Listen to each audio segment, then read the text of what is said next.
Welcome to Crushing Kayfabe. My name is Jason Garish. Thank you for tuning in. Let's start the show off. A way that it seems like we've been starting to show off too many times lately is announcement of a death. Unfortunately, the genius Leaping Lanny Poffo has died at the age of 68. Apparently due to heart failure. Nothing else has been specified yet. On February 2nd of 2023, Lanny passed away, unfortunately. Probably known best for being the brother of Randy Macho Man Savage. Randy's real name, Randy Poffo, obviously.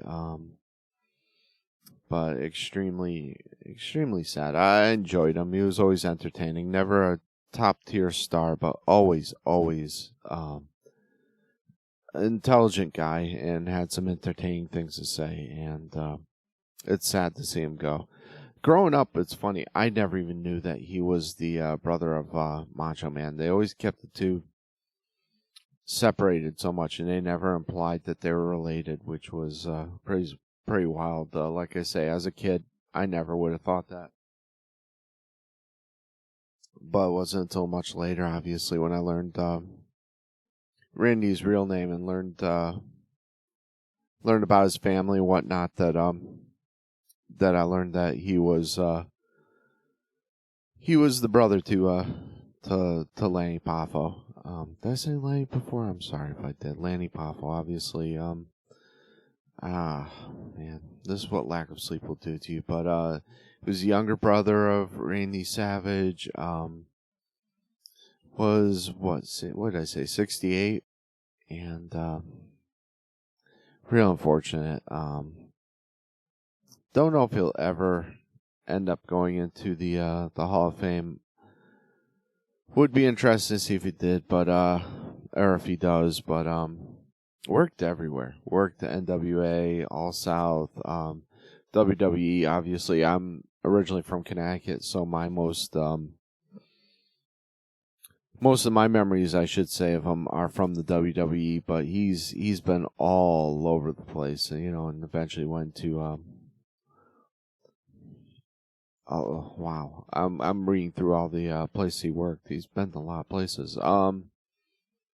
But yeah, really unfortunate. The Poffo family has a rich history in the wrestling industry, and it's sad to see him go. Sad to see the genius go. Always entertaining. Always provides some witty poetry and whatnot, but always entertaining. And one of the first real high flyers I think I ever got to see, if you can kind of call him a high flyer and put him in that vein. But I mean, he was Leaping Lanny Poffo at one point, so but definitely, like I said, never would have as a kid connected him to Randy Savage. But yeah, prayers and thoughts are definitely going out to the Poffo family. That's unfortunate. That's really unfortunate. Always an entertaining guy. Always. And I'm getting sick of announcing deaths on the show, but unfortunately, it's a part of life that we all must go through. Unfortunately, and it's sad. But yeah, I guess apparently Jim Duggan had made the announcement, and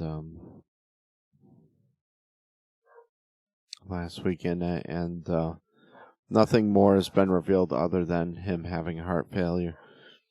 If you hear barking, unfortunately, my dog is going nuts for some reason. I have no idea why. It's probably either another dog or chickens outside the window, but hopefully the mic doesn't pick that up. I know this mic is really good about isolating sound, so hopefully it doesn't pick that up. But yeah, if you do hear a little stray bark in the background, that's just my dog being himself, being his insane self, as usual. So yeah, that's that. And outside of the wrestling world, I got the opportunity, thankfully, to compete for the opportunity to play the Bluebird, and my iPad just went a little wonky. But Magnolia Manor and Chapel in Humboldt, Tennessee, was one of the hosts of the Tennessee Songwriters Week qualifying rounds for going to the to compete at the Bluebird or whatnot, and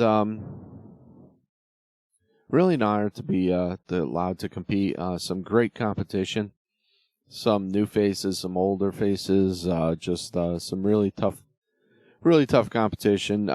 Magnolia Manor, if you're from this area and you've never been there, it is a beautiful, beautiful location, and I wish they'd have more musical events there because the room that they have there is just incredible for acoustics, and it's a beautiful, beautiful place. So if you ever get a chance, head on down there. It is a beautiful place, and they are having a Valentine's Day event too. So if you call them up and make reservations, that'd be a really cool event. But these events were hosted all across Tennessee. They were hosted by the was it the Nashville Songwriters Association International? Yeah. So thank you going out to Nashville Songwriters Association International. Thank you to the Bluebird Cafe. Thank you to Magnolia Manor and Chapel. It was had a great time. Did not win, but I'm okay with it because the guy who did win, this gentleman, what is this? Will, I'm horrible with names. I apologize. Will Burton. Great talent. Incredible talent. Just has one of those booming voices that just stops you in your tracks. Really incredible performer, incredible songwriter, and that's one of those times I don't mind losing, because he really put on a hell of a show, and along with the other songwriters. If you get a chance to check out the Facebook page for the Magnolia Manor and Chapel, because they list all of the songwriters that were involved, as once again, they list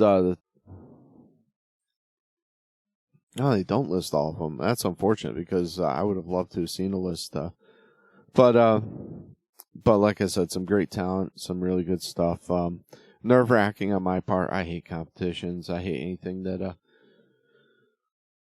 that judges music. I'm not a fan of The Voice. I'm not a fan of American Idol or any of that. But because it's a songwriting competition, because one of the items on my Tennessee bucket list is getting to play the Bluebird. I've played the majority of venues. Like when I was back in Connecticut, I played the majority of venues that I really wanted to. Like I wanted to play Toad's Place. I wanted to play Infinity Hall and in Norfolk, and I got to play a lot of those places. Got to be featured at a place called the Reserve, which I also got to see the Misfits at, which was awesome. But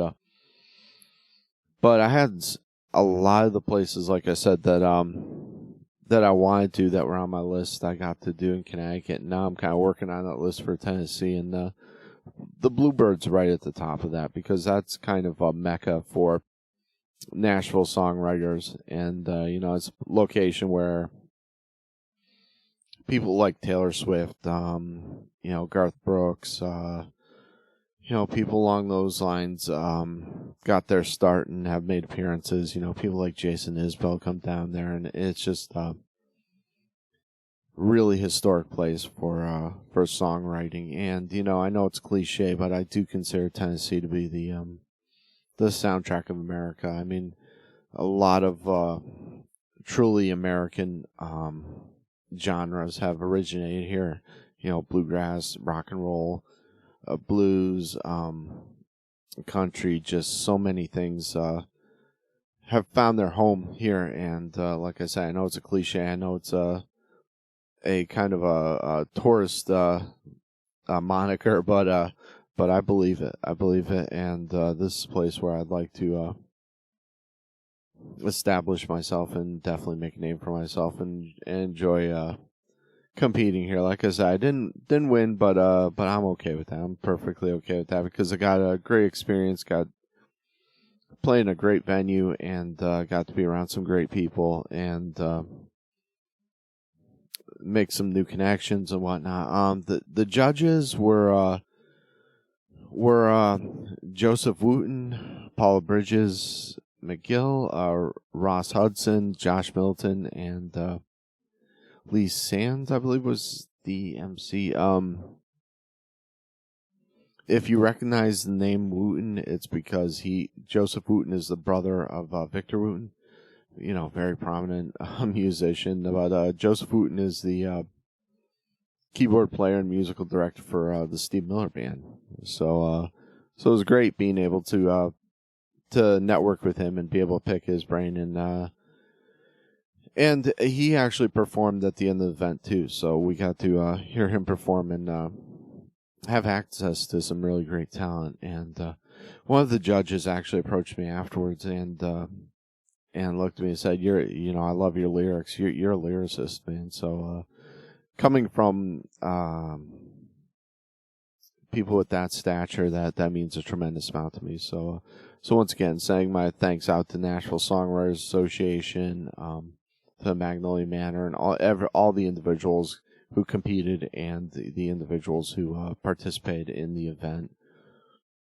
Thank you so much. It was a great time. Last year I competed also.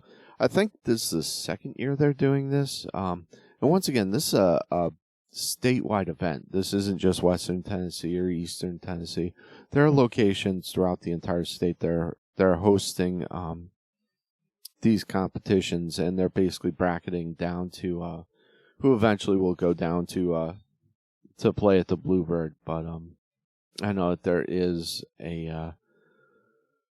so there were some events down towards Memphis and whatnot too. The next round for this area is going to be at the Lafayette's Music Room, which is another place I'm going to seriously look into. I'm hearing some really good things about them. But on February 21st, they're going to have the next round for the individuals that won in this region.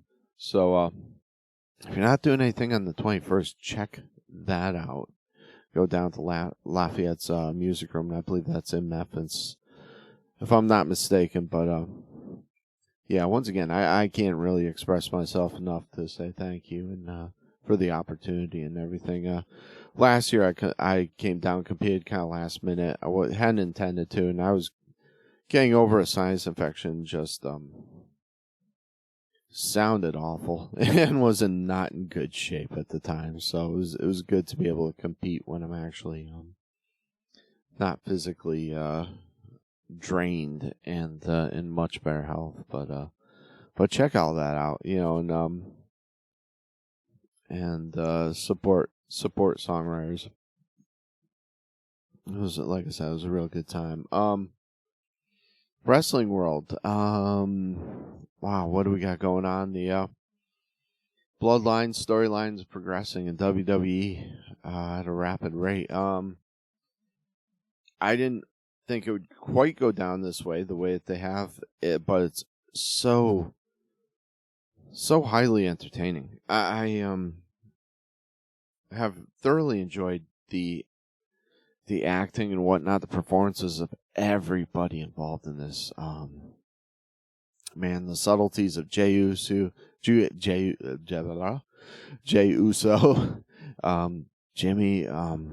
even Solo.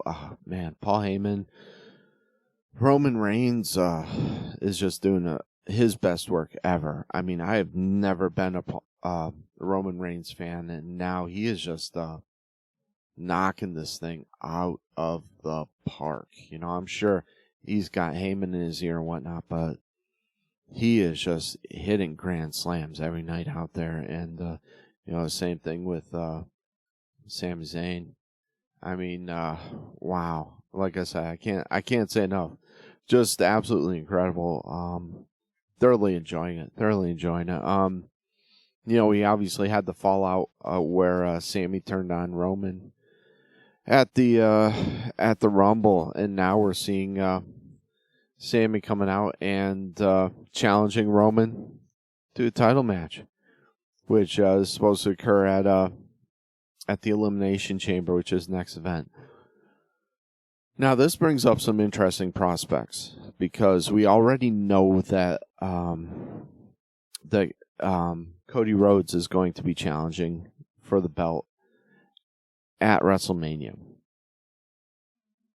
Now, my question is, I seriously doubt they're going to take the belt off of Roman at the Elimination Chamber. And I seriously doubt at that point they're going to put it on Sami Zayn. I'm wondering if there's going to be some kind of screw job that involved or some kind of interference that precludes Sami from getting the belt, which prolongs the feud and brings it out to WrestleMania. If I was booking, because if I'm booking this, I say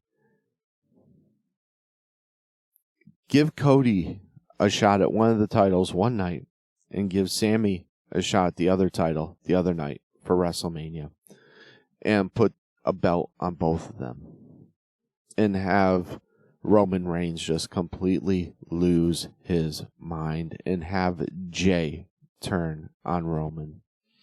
And that could be the next feud out. Or you might even have Sami and Jay versus, let's just say, Jimmy and Solo, maybe, for the belts. I mean, there's a lot of ways this can go, and all of them are good, and all of them can work. I know a lot of podcasters have been commenting about, why didn't Cody Rhodes come out? Why are we not foreshadowing, but overshadowing the whole feud between Cody Rhodes and Roman Reigns? I don't think we are at all. We've already established the storyline that Cody is going to be facing Reigns at Mania. We don't have to establish any more than that. People aren't that stupid. At least I hope they're not. But we are building Sami up to a massive, massive babyface. And having too many babyfaces that are on this level is not a bad thing.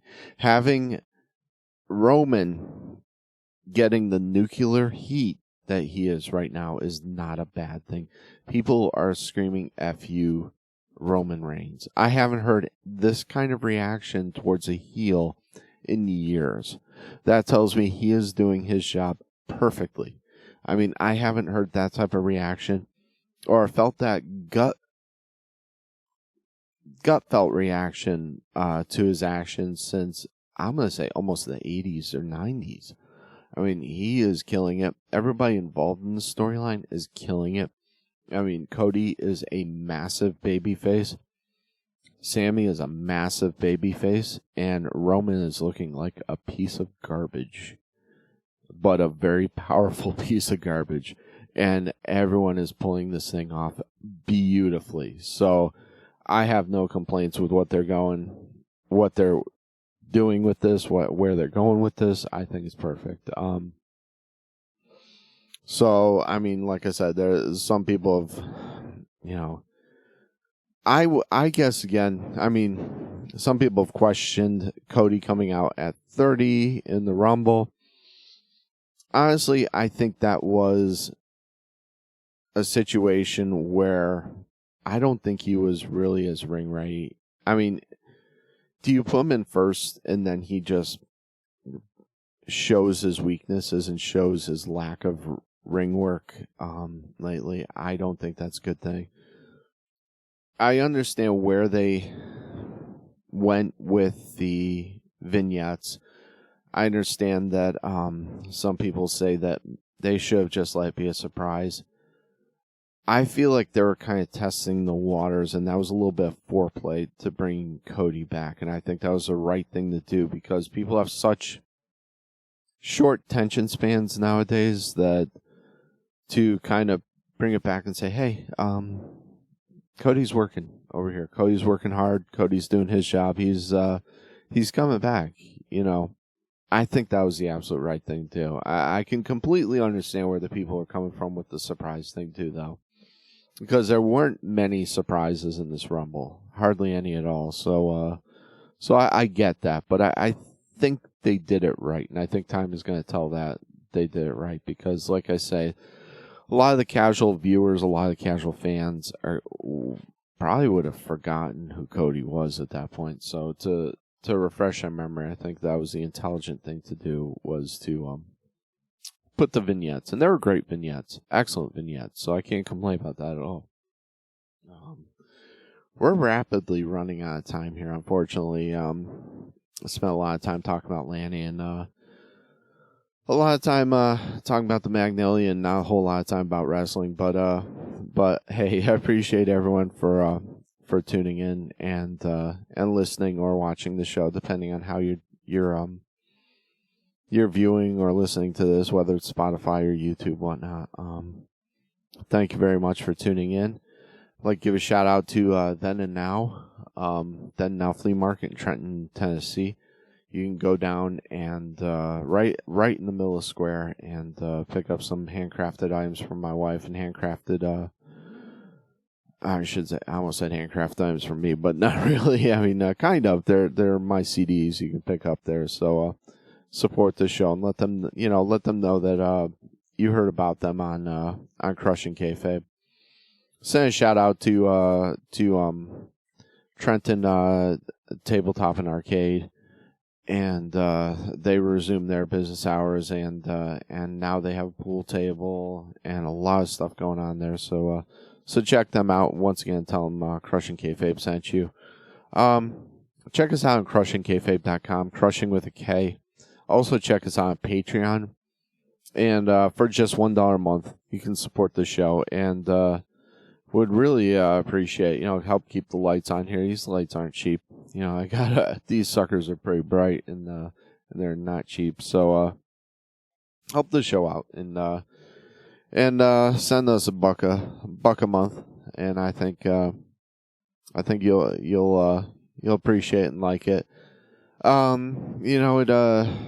What was I gonna say? It'll, if you do, the shows are completely ad-free on there. I load everything directly up there. So unlike YouTube or Spotify, there are no ads placed in there. So help us out there, and help out the Ukrainians. Send your love and support through prayers and through money through organizations such as UNICEF and the Red Cross and whatnot. Those people are still dealing with what they're dealing with, still dealing with Russian forces in there. So let's not forget about them, and let's help them out if we can. But hey, once again, like I said, thank you so much for tuning into the show. Appreciate the heck out of it, and God bless.